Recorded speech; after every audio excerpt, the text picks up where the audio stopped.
네, 신자의 실패 2호 9번째 나갑니다.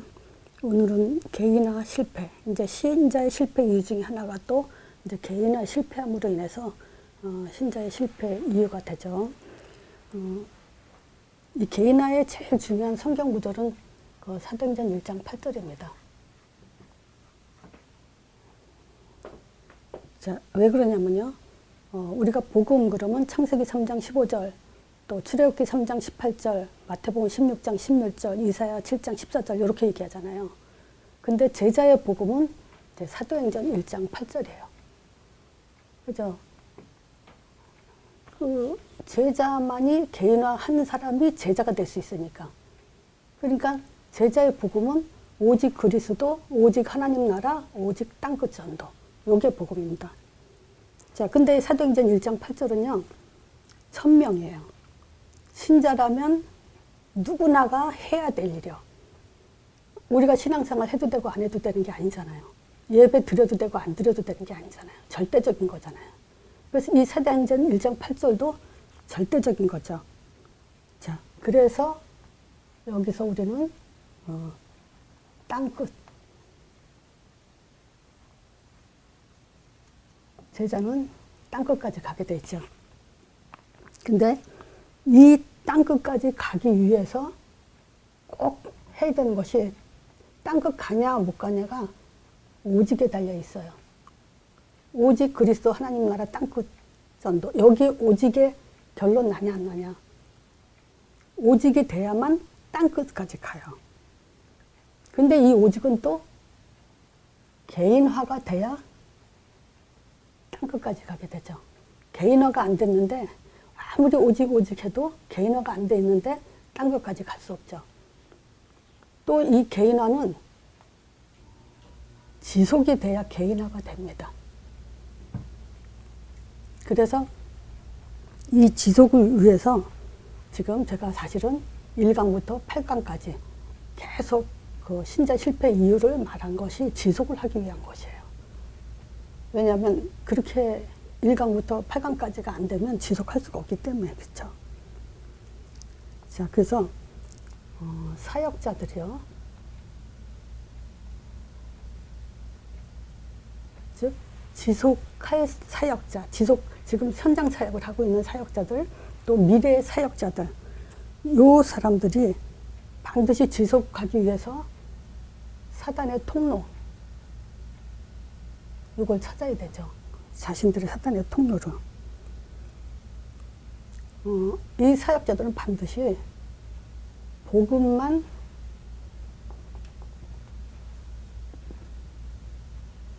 강조할 수 있어야 돼요. 제가 사역을 하면서 복음만 계속 강조하면요. 두 가지 반응이 일어나요. 들어도 참 좋다 이런 사람이 있는가 하면 왜 똑같은 말을 반복하냐 계속하냐 이렇게 말하는 사람이 있어요. 근데 왜 똑같은 말을 계속 반복하냐 하는 사람들 중에서도 지속만 하면 시간표가 와요. 근데 지속하지 못한 사람은 거기서 끝나죠. 자, 그래서 이 복음만 왜 강조하냐, 이 사람은 아직 복음이 안 돼 있다는 얘기죠. 그리고 오직을 할 수가 없죠, 사실은. 그거는 또 복음만 강조한다, 이거는 사실 한마디로 말하면 병들어 있다. 왜 자꾸 복음만 강조하냐? 병들었기 때문에 그래요. 본인은 모르죠. 다 한다고 착각하고 있는 상황이기 때문에 또 복음 얘기하고 또 복음 얘기하면 듣기 싫어하죠. 또 사역자들이 사단의 통로가 되는 것이 뭐냐면 문제 보는 눈이죠. 그래서 이 문제 보는 눈은 제가 항상 사역하면서도 이거를 계속 이제 그 사역자들이 머릿속에 집어넣으라고 저는 반복하기 때문에 웬만한 사람들은 문제 보는 눈 그러면 세 가지 대답을 할 거예요. 자, 뭐냐면 지나가는 문제가 있죠. 그냥 놔둬도 돼요. 지나가는 문제. 또 우리 스스로가 갱신해야 될 문제가 있죠. 우리 자신이. 또 발판이 돼서 더 나은 하나님의 뜻을 이루는 복음에 유익한 그런 그 문제가 있죠. 자, 근데 사실 제자 사역에 우리가 뭐 인격적으로나 성품적으로 그렇게 별로 이렇게 문제가 안 되는 사람은 어떤 문제가 오든 발판을 삼아서 복음에 유익하도록 그렇게 해버리면 돼요. 그러면 승리하게 돼 있죠. 사단이 못 건드리죠. 자, 세 번째는 사역자들이 사단의 통로가 되는 것이 요 감정 다스림. 요게 잘 안 되죠. 그래도 요것만 잘 다스릴 수 있다면 참 정말 이 감정 때문에 어떤 문제가 오냐면요. 그 결정 또는 선택의 문제를 결정과 선택하는 일에 참 여기 큰 걸림돌이 되죠. 뭐 그 불신자들도 이런 말을 하죠. 인생은 날마다 매번 선택의 연속이다. 결정하는 연속이다. 인생은 살아가면서. 그렇게도 말하죠. 근데 신자도 마찬가지예요. 항상 우리는 문제와 감정 속에서 그 문제 속에서 일어나는 감정들을 어떻게 다스리냐에 따라서 결정과 선택이 달라지기 때문에 그러죠. 자, 그래서 자, 오늘도 우리가 원형을 우리 자신에게 담는 그 시간이 되죠. 그래서 오늘은 내 안에 무엇을 집어넣어야 되냐. 창세기 1장 27절. 하나님의 형상이라는 자긍심이 절대 놓쳐서는 안 되는 거죠. 첫 번째가. 늘 얘기하지만 하나님 형상이라는 이 말 자체에 이미 우리는 결론 나고 끝난 거예요. 왜냐하면 이거는 변할 수 있는 게 아니죠. 불변의 창조예요. 하나님의 완벽한 창조고 가장 가치를 둔 창조고 하나님이 보시기에 가장 힘이 좋았더라도 사실은 하나님 형상에 있죠. 최고의 만족스러운 존재. 하나님이 영원히 함께하는 존재. 또 그 존재를 생기를 불어넣어서 생명이 되게 했죠. 그래서 말하자면 우리는 그리스도로 숨으시는 존재, 하나님의 영으로 숨쉬는 존재, 그렇게 창조되어 있죠. 이게 이제 내 안에 있어야 되고, 에덴의 축복, 에덴 동산의 축복이 이미 만들어 놓으셨고 정해 놓은 거죠. 이게 내 안에 힘으로 늘 있어야 되고요. 그러면서 우리는 위의 것을 항상 바라보며 살아야 되죠. 첫 번째가 뭐냐? 사도행전 1장 1절 빛이요. 이 빛을 지난주에 고린도후서 6장 4절 얘기했죠. 사실은 창세기 3장, 1장 3절에 그 빛을 말하는 거죠. 원래 창세기 1장 3절에 그 어두운 데서 빛이라 하시던 그 하나님께서. 그러니까 이게 창세기 1장 3절 또 고린도 후서 4장 6절 이게 지금 하나로 요 성경 구절을 같이 갖고 있어야 돼요. 묶어서. 그래서 뭡니까? 하나님 영광에 예수 그리스도 얼굴에 있는 하나님의 영광을 아는 빛. 그러니까 예수 그리스도의 빛이에요. 이걸 우리 마음에 비쳤다. 그랬죠? 왜 그럽니까? 이 근본 문제 때문에. 요거 때문에 에베소서 2장 6절에 죽은 영이 됐죠. 영이 죽어 있기 때문에. 그래서 영이 죽었다는 것은 하나님을 알지 못한다는 거죠. 자, 그래서 고린도전서 2장 9절에 보면 영이 죽었기 때문에 여기는 뭐라고 나와 있냐면요. 하나님이 자기를 사랑하는 자들을 위해서 예비한 것. 예비한 게 뭐겠어요? 복음 또는 하나님, 천사 이런 것들이죠. 이런 것들은 눈으로 보지 못하고 귀로도 듣지 못하고 마음으로도 생각지 못한다고 했어요. 분명히 그랬어요. 그런데 기독교인들이 많이 하나님의 음성을 들었다, 하나님을 봤다, 하나님한테 응답받았다, 하나님 마음이 어떻다 이렇게 자꾸 떠들죠. 근데 그거는 하나님이 사랑하는 자가 아니에요. 여기 분명히 그렇게 써있죠. 하나님이 자기를 사랑하는 자. 하나님을 사랑하는 자. 그러니까 하나님이 또 하나님을 사랑하는 자는 곧 하나님이 그를 또 사랑하는 자죠. 그 예비한 것은 눈으로 보지 못하고 귀로도 듣지만 마음으로 또 생각할 수 알 수 없다고 해놨어요. 자, 그래서 우리가 그리스도의 빛이 필요한 거죠. 또 요한복음 19장 30절 피로 가지고 다 이뤘다. 사랑 확증했다. 얼마나 하나님이 너희들을 사랑하는지, 내가 너희들을 사랑하는지를 이 피를 보고 알아라. 다 이뤘다 했죠. 사도행전 2장 24절 사망의 권세에서 깨뜨렸죠. 자, 위의 것은 또 뭐냐? 사도행전 1장 3절이요. 오직 하나님 나라 보좌의 축복이에요. 이것도 얼마나 중요하면 40일 동안이나 계속 집중했을까요? 이 보좌의 축복에 대해서, 하나님 나라에 대해서. 그래서 우리가 제자의 복음이라는 것은 138이 돼야 진짜 복음인 거예요. 자, 사도행전 1장 8절은 땅끝까지 성령이 우리한테 권능을 임할 때는 이제 어떤 축복이냐면요. 시공을 초월하는 축복이에요. 시공을 초월하는 응답이에요. 자, 바로 이것이 하나님의 위의 것을 이 땅에서 우리가 누려야 될 것이죠. 그리고 땅의 것을 이제 하나님께 드려야 되죠. 우리가 해야 될 일이 뭐냐?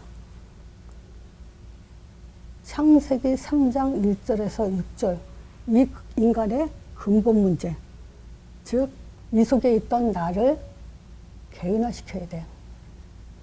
복음 개인화. 나를 하나님께 드려야 된다. 이거예요. 자, 또 창세기 4장의 예배죠. 이것을 가지고 하나님께 드려야 되죠. 그게 교회와. 또 창세기 6장 가정, 후손을 우리는 제자화해야 돼요. 그래서 이 자녀들이 창세기 11장 현장에서 정복하는 현장화가 되어야 돼요. 이렇게. 자, 요게 원형입니다. 지금 우리가 마음속에 꼭 담아야 되는 거. 내 안에 담아야 되는 거. 우리가 위의 것을 바라봐야 되고 땅의 것을 하나님께 드려야 되는 요 원형을 마음속에 꼭 담으시고 또 반드시 이 원형 때문에 우리가 떠야 할 눈이 있어요. 어떤 눈이냐? 참된 복. 마태복음 5장에는요 8가지 복을 얘기해요.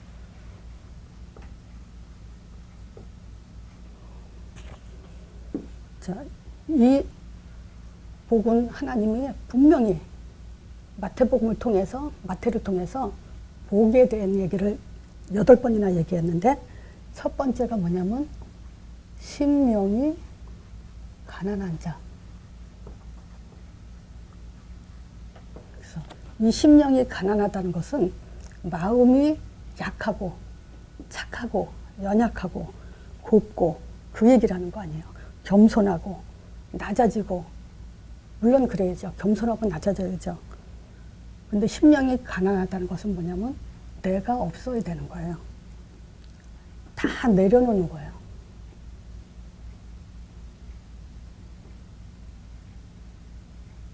이게 복음이 들어갈수록 되어지죠. 이렇게. 뭐 내가 어떻게 없어지겠어요. 내가 어떻게 다 내려놓겠어요. 심령이 가난한 자는 어떻다고요? 천국이 저희 것이며 그랬어요. 하늘의 천국의 복음, 또 보좌의 축복이 내 거가 되는 것만큼 우리는 하나님 앞에서 내가 없어지게 되죠. 근데 여기서 마태복음 5장이라고 했잖아요. 지난주도 말씀드린 것처럼 1장부터 4장이 되면 될수록 심령이 가난해지게 돼 있죠. 그래서 예수님이 그런 거예요. 마태복음 1장부터 4장까지 보여주고 나서 4장 19절 따라와라 하고 현장 보여주기 전에 먼저 요 자세,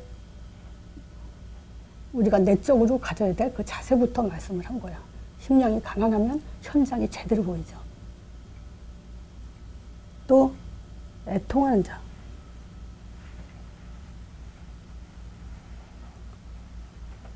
뭐가 애통할까요? 애통한 자는 위로를 받는다 그랬어요. 그럼 뭘 갖고 애통할까요? 우리는 그렇잖아요. 무엇 때문에 속상하죠? 무엇 때문에 슬프죠? 그걸 한번 보세요. 근데 성경의 애통은 달라요. 사도행전 17장 보면요. 바울이 에덴에 가서 그 에덴의 우상을 보고 분이 났다 그랬어요. 애통한 거죠. 화가 났다는 거죠. 탄식이 일어났다는 거죠. 분 그러면 또 화가 났다 이렇게 보이기도 하니까 탄식이죠. 또 그 게바, 베드로죠. 갈라디아서 2장 10절에 보면요. 이 게바는 베드로의 그 별명이에요. 돌이라는 그 별명인데 예수님이 지어줬죠. 근데 이제 그 바울이, 갈라디아서는 바울이 썼죠. 바울이 게바를 보고 갈라디아서 2장 10절에 보면 그 사도행전 11장에 보면 베드로가 안디옥에 많은 이방인들이 복음을 받고 모였다는 걸 알고 듣고서는 이제 그 오죠. 와가지고는 이방인들하고 같이 밥 먹을 때 구약에는 이방인들하고 같이 식사 못하게 돼 있죠. 근데 이방인들하고 밥 먹다가 다른 또 그 유대인들이 또 유대 그리스도인들이 오는 걸 보고 자리를 피해요. 그건 복음적이지 않죠. 그때 이제 바울이 그 모습을 보고 또 다른 그 유대 그리스도인들이 그대로 또 그 베드로가 하는 짓을 그대로 또 따라하죠. 그 위선적인 행동을 하는 거죠. 근데 그걸 가지고 이제 바울이 베드로를 면책했다 그래요. 얼굴을 보고 바로 책망을 했다. 화가 났다는 거죠. 복음적이지 않은 행동, 이것을 가지고 이제 화가 났다는 건데, 이런 것들 가지고 말하자면 현장을 보고 탄식하고 복음이 아닌 것을 가지고 애통해하는 이런 사람은 하나님이 위로를 해준다. 분명히 그 위로받는 복, 이게 진짜 복이죠. 또 온유한 자. 온유한 자는 뭐죠? 이 사람은 하나님의 기업을 얻는 자죠. 그러니까 열매를 맺는 그 기업을 갖게 되죠. 근데 온유라는 건 뭘 온유일까요? 순하고 말 잘 듣고, 물론 그렇죠. 근데 여기서 말하는 온유는 길이 잘 들여진 거. 그 말들이나 동물들이 이렇게 길이 잘 들어지면은 이렇게 온유하다 이렇게 얘기하죠. 결국 뭘 말하냐면 복음과 전도에 길이 잘 들여진 사람, 훈련이 잘 된 사람은 하나님의 땅을 차지하게 되죠. 요걸 온유라고 그래요. 이런 사람이 복이 있죠. 또 의에 줄이고 목마른 자. 요 사람은 배부를 것이다. 즉 충만, 성령 충만을 말해요. 배부르다. 성령 충만 받는다. 의는 뭡니까? 복음의 진리에, 여기에 갈급한 자. 복음에 갈급해서 성령 충만 받지 않는 사람 저는 못 봤어요. 복음만 듣는데 너무 여기에 계속 갈급해 하는 사람 진짜 충만한 시간표가 와요. 요걸 말하는 겁니다. 요런 사람이 복이 있다는 거예요. 또 긍휼히 여기는 자. 긍휼히 여기는 자는 긍휼함을 받을 거라 했죠. 즉 말하자면 현장에 마음이 가 있는 사람은 현장의 응답을 받게 되겠죠. 6번째, 마음이 청결하다. 요 마음이 청결한 자는 하나님을 본다 그랬죠. 마음이 청결하다는 건 뭐죠? 동기가 없다는 거예요. 복음 외에 다른 동기가 없어요. 내 것이 없어요. 요게 이제 스텝 아니죠.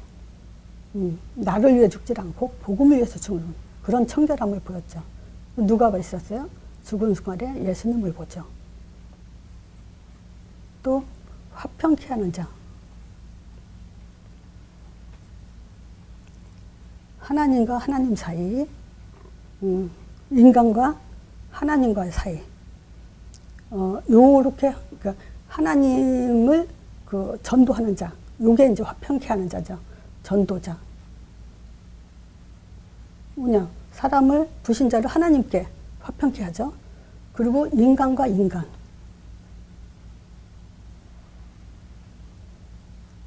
그래서 예를 들어서 이 교회에 교육자들 있잖아요. 그리고 이 교육자나 성도들 그 서로 이렇게 인간관계 속에서 다툼이 있고 오해가 있고 막 여러 가지 이런 게 있잖아요. 그런 것을 지혜롭게 관계를 잘 유지해 주는 사람. 요거는 참 그 굉장한 그 지혜로 이런 사람은 진짜 참 드물어요. 제가 볼 땐 최고의 지혜가 뭐냐면 인간과 인간 관계를 잘 이렇게 화평케 하는 사람. 저는 이런 사람을 최고 지혜라고 봐요. 중간 역할 잘하는 사람. 이런 사람은 지금 그 어떤 사람이라고 저기 칭찬을 받냐? 하나님 아들이다. 그만큼 칭찬을 받는 그런 사람이죠. 8번째, 의를 위해서 핍박을 받는 자. 이런 사람도 이제 천국이 저희 것이요. 그러죠. 근데 진짜 복음만 말하면 반드시 핍박은 따라옵니다. 왜냐? 사단이 제일 싫어하니까. 자, 요게 뭐냐면 참된 복, 이걸 8가지를 예수님이 현장 보낼 사람에게 이런 자세를 말해줬어요. 다 내려놓아라. 네게 없어야 된다. 갈라디아서 2장 10절이죠. 그리고 뭘 위해서 탄식하냐. 한번 점검해봐라. 그리고 정말 우리가 인생 뭐 때문에 살 거냐. 먹고 자고 일하고 그 인생 다 보내지 말고 또 종교 신앙생활 어차피 교회 가면서 예배하고 기도한다고 하면서 어디에 지금 초점을 두고 있냐. 오직 복음에만 전도에만 길들여져 있어야 된다. 그래야 이제 하나님의 기업을 얻게 되죠. 그리고 항상 우리는 복음에만 갈급해야 되고 그래야 성령 충만 받죠. 그리고 현장에 항상 마음이 가 있고 동기가 없어야 되고 인간과의 관계 또 하나님과의 관계 완전히 화평해져야 되고 그리고 어차피 우리는 복음만 말하면 핍박은 당연히 따라오는 거니까 거기에 대해서 이제 마음 다 준비하고 있어야 되고 이 눈을 먼저 뜨라는 거예요. 그래서 요거는요 복음 개인화가 되는 것만큼 되게 돼 있어요. 그래서 이게 안 되면 개인화에 실패한 거다 이렇게 봐야 되죠. 자, 그래서 또 우리가 이 참된 복을 위해서 먼저 자신 점검해야 돼요. 왜 이 8가지 복을 내가 얻지 못하냐. 자신 점검 안 하면 자신에게 독이 되는 게 있어요. 그게 마태복음 5장 24절이죠. 자, 화목해라. 그러니까 참 저는 이거 마태복음 5장 이걸 보면서 5장, 6장, 7장 보면서 진짜 통탄이 나오는 게 바로 그거예요. 아무리 보고 말아도 사람과의 관계가 끊어지면 어차피 세계복음은 안 돼요. 그렇지 않겠어요? 세계복음이라는 건 팀과 함께 가야 되는 건데 교회도 그렇잖아요. 교회가 많은 사람들이 모여야 교회가 세워지지 교회가 한두 명 있어가지고 그건 교회가 되지는 못하잖아요. 예배는 되겠지만. 그래서 사단은 정말 아무리 그 복음을 얘기하고 아무리 저기 해도 인간과의 관계 끊어놓으면 끝난다. 이 화목이 왜 안 되냐? 싸우다가도요, 우리는 사과만 할 수 있으면 돼요. 그죠? 싸울 수 있죠. 근데 요 사과만 하면 되는데 이 사과가 안 되는 게 안 되죠. 요게 자존심 문제 또는 성격, 사과 잘 하지 못하는 성격이 있어요. 우리가 그렇잖아요. 옛날에는 우리 엄마 시절에는 그 부부가 애정 표현 같은 거 안 하잖아요. 그걸 부끄럽게 알았잖아요. 근데 지금 현대인들은 어떻죠? 우리 자녀들만 하더라도 부모가 있든 없든 자기네들이 막 서로 좋아하는 그런 표현을 다 해요. 근데 이런 것들은 말하자면 이 자라오면서 이 성격에 영향을 주죠. 이 시대마다. 근데 이 사과를 성격상 못하는 사람이 있어요. 근데 이런 사람들은 뭐냐? 잘못한 거 알아요. 잘못했던 거. 근데 성격 문제이기 때문에 이런 사람들한테는 큰 문제가 안 되는데, 이 자존심이 강하다는 것은 말하자면 자기 자신을 잘못을 인정하지 않는 쪽에 있죠. 왜 자존심이 강합니까? 난 잘못이 없다 이거죠. 근데 이런 부분에서 우리가 하나님이 말씀하신 건 뭡니까? 화목하라는 거예요. 그 화목이 왜 안 되냐? 안 되는 것만큼 우리 자신에게 독이 된다는 걸 알아야 돼요. 두 번째, 마태복음 6장 33절. 왜 먼저 그 나라와 그 일을 구해지지 않죠? 그러면 그거는 우상이기 때문에 그래요. 한마디로 말하면. 하나님보다 먼저가 우상이잖아요. 마태복음 7장 4절에 여기 티, 들보 이 얘기가 나오죠. 이 티와 들보는 뭐냐? 남의 눈에 들보 조그만 걸 보면서 내 눈에 들보를 못 본다. 이거를 지금 알고 하나님은 네 눈에 들보를 먼저 빼라 그랬잖아요. 근데 이제 이 들보 티 같은 거는 뭐냐면 의가 강한 사람에게 있죠. 이런 사람이 있을 수 있어요. 경우, 상식 이런 것들이 굉장히 바른 사람들은 또 의가 강할 수가 있어요. 경우, 상식이 밝아도 의가 강하지 않고 남을 배려해 주는 사람도 물론 있어요. 근데 의가 강한 사람들 중에는 남의 것을 잘못을 용납하지 못한 사람들이 있죠. 이런 사람들은 사실은 수준이 낮거나 그릇이 작아서 그래요. 수준이 낮거나 그릇이 작은 것도요, 자신에겐 독이 돼요. 복음에 유익하지 않기 때문에. 자, 먼저 요게 안 되면 마태복음 7장에 거룩한 심판에 대해서 얘기했어요. 결국 어떤 심판을 받냐? 사람들이 이 좁은 문으로 들어가지 못하면, 이 복음은 좁죠. 우상이나 다른 것들은 넓죠. 그걸 비유해서 얘기한 거야. 멸망의 문은 크고 길이가 넓은데 사람들은 많은 사람들이 뭐냐? 넓은 문으로 들어가지 좁은 문으로 들어가지 않아요.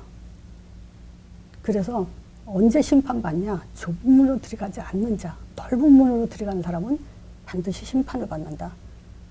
말하자면 그거죠.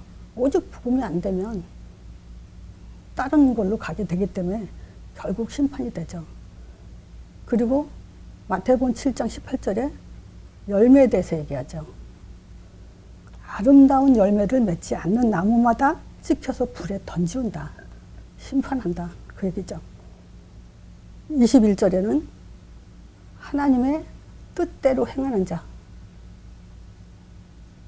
뜻대로 행하지 않는 자는 천국에 못 들어간다 그러죠.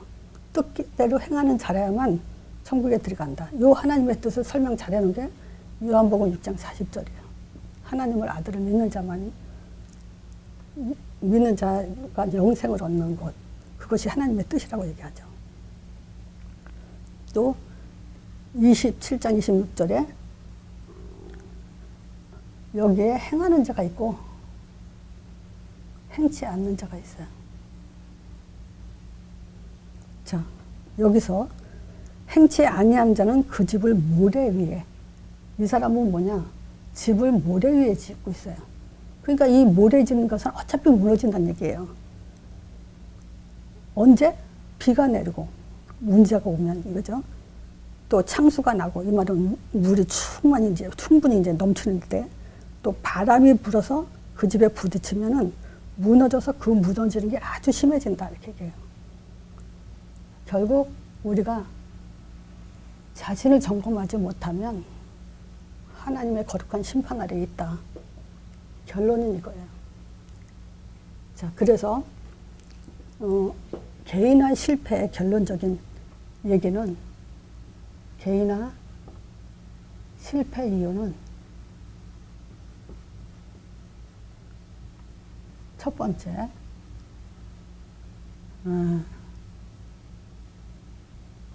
첫 번째 답은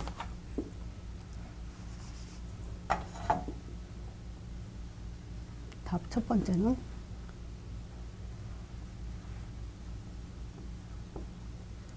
복음 지속이 아닙니다. 복음만 지속이에요. 요게 안 되기 때문에 요걸 지속해야 돼요. 두 번째는 뭐냐? 지속이 안 되는 사람이 있어요. 요 사단의 통로. 요거를 지금 없애야 되죠. 그 사단의 통로를 없애기 위해서 자신 보는 눈. 자, 감정을 다스릴 수 있어야 되고요. 마태복음 5, 6, 7장. 또 두 번째, 문제 보는 눈 가지라는 거예요.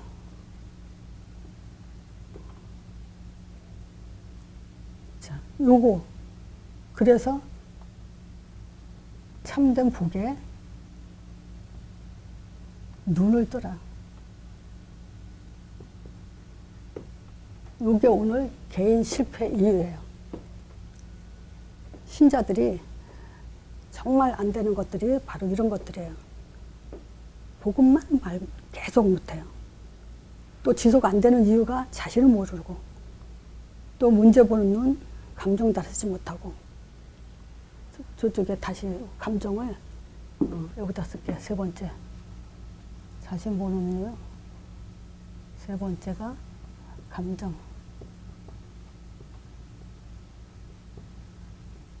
이게 지금 안 돼서. 자, 그래서 우리가 이 원형에 내 안에 정말 완벽한 하나님의 창조의 축복을 보고, 늘 우리가 삶 속에서 위의 것을 바라보면서 가면서도, 그리고 땅을 정복해서 하나님께 드리면서도 우리가 어디에 놓치냐? 눈을 뜨지 못하고 먼저 할 것이 안 되면 개인화 실패하게 됩니다. 이게 지금 신자 실패 이유 중에 하나죠.